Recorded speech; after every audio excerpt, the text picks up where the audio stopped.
और जब ये लोग देखते हैं कि मीना और मैडलिन वहाँ नहीं है तो वो उनको खाने के लिए जंगल में ढूंढने लग जाते हैं। और जब ये वॉचर्स दूर जाते हैं तो मौके का फायदा उठाते हुए ये दोनों फिर से सेफ रूम तक आ जाते हैं और डैनियल से रो रो कर दरवाजा खोलने को कहते हैं। इस बार डैनियल के दिल में रहम जाग जाता है और वो उनके लिए दरवाजा खोल लेता है। अब अंदर जाने के बाद पहले तो मैडलिन डैनियल पर गुस्सा करती है और फिर इन सबको शीशे के सामने खड़ा करके वॉचर्स के बारे में कुछ बातें बताती है। मैडलिन ने कहा कि अब तक हम बहुत से रूल्स तोड़ चुके हैं, इसलिए मुझे नहीं लगता कि इस बार वॉचर्स हमें माफ करेंगे। मैं तुम लोगों को वॉचर्स के बारे में कुछ सच्चाई बताना चाहती हूँ। दरअसल मैं जब यहाँ पहली बार आई थी तो मैंने कुछ ऐसा देखा जिससे मेरे होश उड़ गए। मैंने अपना ही एक डुप्लीकेट देखा। असल में वो एक वॉचर था जो मेरा रूप लेने की कोशिश कर रहा था। हालांकि उसकी आंखें और बाल बिल्कुल परफेक्ट नहीं थे। मीना ने पूछा कि आखिर ये वॉचर्स हैं क्या चीज, जिस पर मैडलिन ने जवाब दिया कि ये सारे क्रीचर्स फेरीज हैं जो किसी जमाने में इंसानों के साथ मिलकर रहते थे। फेरीज पंखों वाले एक जादुई जीव थे, लेकिन वक्त गुजरने के साथ इंसानों को फेरीज की शक्तियों से डर लगने लगा। इसीलिए इंसानों ने फेरीज को खत्म करने का सोचा। इंसानों की तादाद ज्यादा थी, इसलिए फेरीज इंसानों का मुकाबला नहीं कर पाए। इंसानों ने इन फेरीज को जंगल में एक बहुत बड़े गड्ढे के अंदर कैद कर लिया और उन्हें श्राप से हमेशा हमेशा के लिए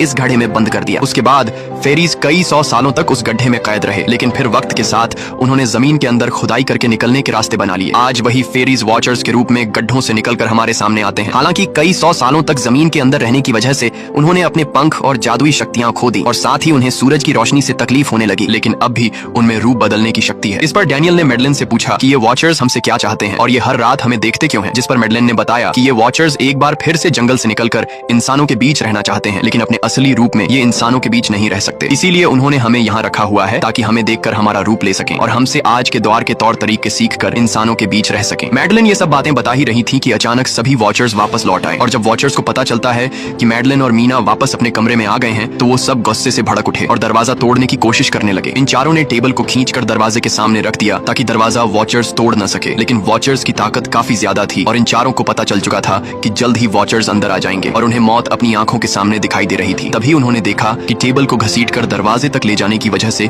कारपेट पलट गई है। जब उन्होंने कारपेट हटाया तो उन्हें नीचे एक बड़ा लोहे का गेट नजर आया। उन्होंने जल्दी से गेट खोला तो उन्हें पता लगा कि नीचे एक बहुत बड़ा बंकर है। ये लोग जल्दी से उस बंकर के अंदर घुस गए और ऊपर से लोहे का गेट बंद कर दिया। ये लोग इस बात को लेकर परेशान थे कि ये बंकर यहाँ पर मौजूद था और इन लोगों को पता भी नहीं चला। इस बंकर के नीचे बहुत फैसिलिटीज थी, हजारों दिन का खाना, एक कंप्यूटर और भी बहुत सारा जरूरत का सामान रखा था। मीना जानना चाहती थी कि आखिर ये जगह किसने बनाई, इसीलिए वो उस कंप्यूटर को ऑन कर लेती है। उस कंप्यूटर में बहुत सारा डेटा सेफ था जिसे खोलने पर उन्हें पता चलता है कि ये सारी जगह प्रोफेसर मार्टिन ने बनाई थी। असल में प्रोफेसर को इन क्रीचर्स के बारे में पता था। वो इन वॉचर्स पर रिसर्च करना चाहता था, इसीलिए उसने ये बंकर बनाया था। पैसों का लालच देकर वो दूसरे इंसानों को काम के लिए यहाँ लेकर आता था और रात के वक्त मजदूरों को ऊपर कमरे में छोड़कर खुद यहाँ आकर छुप जाता था और वो वॉचर्स फिर उन इंसानों को खा जाया करते थे। अगली वीडियो में डॉक्टर मार्टिन बताते हैं कि उनकी रिसर्च के दौरान उन्हें एक सबसे अलग फेरी मिली जो रोशनी में भी उन गड्ढों से बाहर आ सकती थी। डॉक्टर बताता है कि उस वॉचर ने एक बच्ची का बिल्कुल परफेक्ट रूप